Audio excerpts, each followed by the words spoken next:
തോട്ടം കുറച്ച് ചെടികളേ ഉള്ളൂ.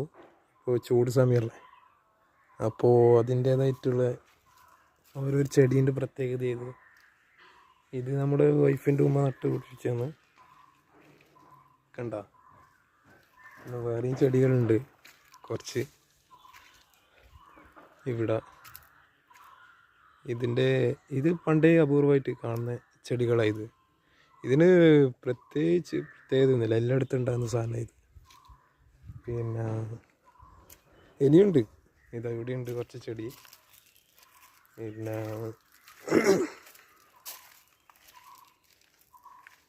ഇത് ചെടിയല്ല, ഇത് തക്കാളി തയ്യാൻ തോന്നട്ടോ. അങ്ങനത്തെ ചെടീന്ന് വിചാരിച്ചേ, ശ്രദ്ധിച്ച് നോക്കുമ്പോൾ തക്കാളി തയ്യാന്ന് ആവുന്നുണ്ട്, പൂവൊക്കെ ആവുന്നുണ്ട്. ചൂട് സമയമല്ല, അപ്പോൾ അത്രയും ഉണ്ടാവും.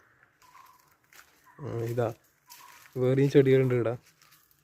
ഇതാ അവിടെ ഈ ചെടീൻ്റെ പേരെന്താടാ സുറൈമ? അപ്പോൾ എനിക്കറിയില്ലെന്ന് പറഞ്ഞു.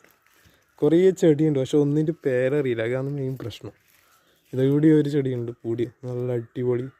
പക്ഷേ ഇതിൻ്റെ ഇടയ്ക്കിൽ മുള്ളെല്ലാം ഉണ്ട്, അതെന്താണെന്നൊരു പിടുത്തം കിട്ടുന്നില്ല. പക്ഷെ നല്ല പൂവാണ് ഇതിൻ്റെ. മണം നോക്കട്ടെ, മണമില്ല. ഞാൻ വിചാരിച്ച് മുല്ലപ്പൂവാണ്. പിന്നെ ഇവിടെയുണ്ട്, ഇതിൻ്റെ പേരറിയാം, ഇത് ചെമ്പരത്തി പൂവ്. ഇത് പണ്ടേ കാണുന്ന പൂവാണ്. ഇതാ ഇത് ചെമ്പരത്തി. പക്ഷെ ഇപ്പോൾ ചൂട് സമയമുണ്ടാകുന്നു പൂവ് കുറവ്, അല്ലെങ്കിൽ നിറച്ച് പൂവായിട്ടുണ്ടാവില്ല. പിന്നെ അതുപോലെ തന്നെ കറിവേപ്പില തൈ, കറിവേപ്പിലാന്ന് തോന്നുന്നുണ്ട്, അല്ല ചെടിയാന്ന് ഒരു പിടുത്തം കിട്ടുന്നില്ല.